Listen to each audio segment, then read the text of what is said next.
Aujourd'hui, on va voir 6 idées de photos à faire sous la pluie. Allez en avant, Guingamp.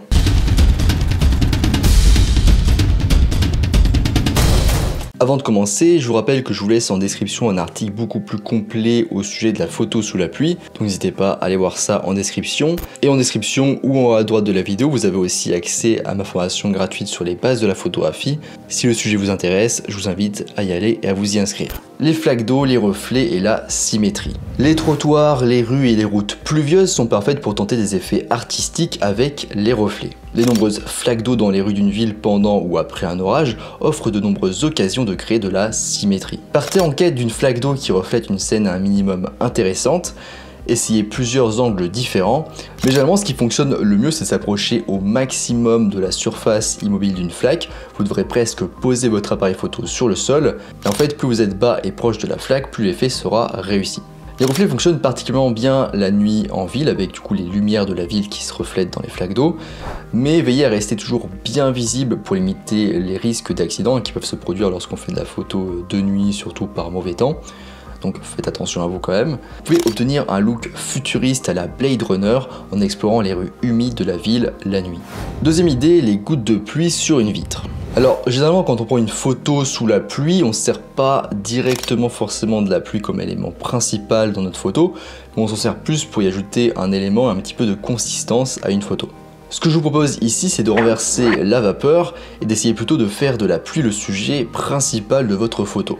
Par exemple, capturer la pluie sur une fenêtre ou sur une surface vitrée en tout cas, les gouttes peuvent en effet faire de très beaux sujets. Cette technique peut donner même un petit côté impressionniste à une ville qui serait en arrière-plan derrière la vitre, et c'est un excellent moyen de montrer un lieu par ses formes, ses couleurs et ses textures.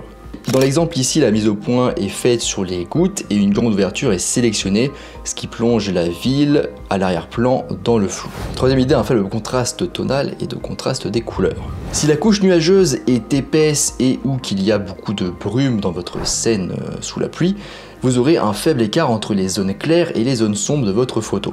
Autrement dit, vous aurez un faible contraste. Et pareil pour les couleurs, elles seront peu contrastées. Votre photo de pluie sera composée d'une seule teinte, donc elle sera monochromatique, et elle affichera en fait des dégradés de cette couleur dans diverses valeurs tonales. On pourrait se dire que c'est nul cette situation et qu'on doit absolument rajouter du contraste et de la texture au post-traitement, mais pas forcément, on peut aussi jouer à fond la carte de la photo décontrastée.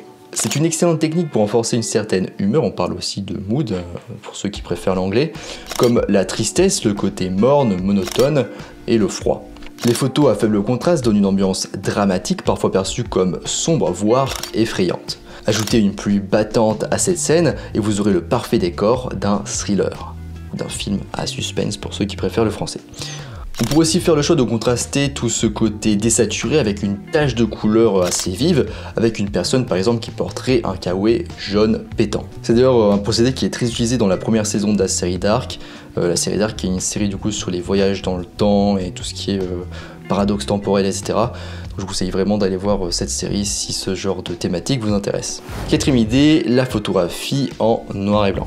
La photographie urbaine en particulier fonctionne très bien en noir et blanc quand il fait mauvais. Aussi d'ailleurs quand il fait beau, en général ça fonctionne très bien. L'abandon des couleurs permet d'accorder plus d'attention aux formes, à la géométrie, à la texture et au contraste que présente la scène. Dans une photo pluvieuse, si les couleurs sont décontrastées comme on l'a vu juste avant, elles n'apportent pas beaucoup d'avantages, mais les formes, les ombres et les reflets potentiels, eux, oui. La photographie en noir et blanc vous apprend à travailler avec quelques éléments importants seulement et à créer des compositions peut-être plus complexes et artistiques. Elles ajoutent également du caractère et du drame, comme on dit, à vos photos, donc de l'émotion, de l'émotionnel. Cinquième idée, la macrophotographie.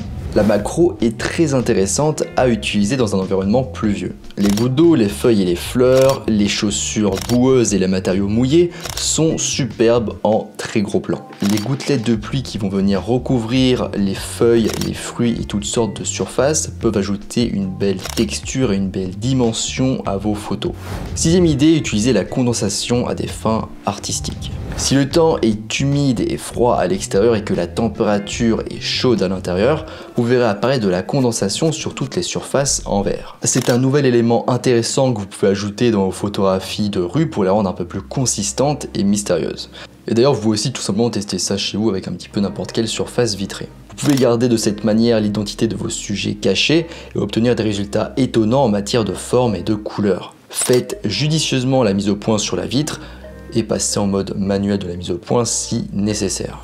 On arrive à la fin de cette vidéo sur 6 idées de photos à faire sous la pluie, j'espère que ça vous a plu. Si c'est le cas, n'hésitez pas à mettre un like ou un j'aime à la vidéo pour me soutenir, à vous abonner pour qu'on reste en contact et voir à commenter si vous avez quelque chose à dire, c'est toujours bon pour le référencement.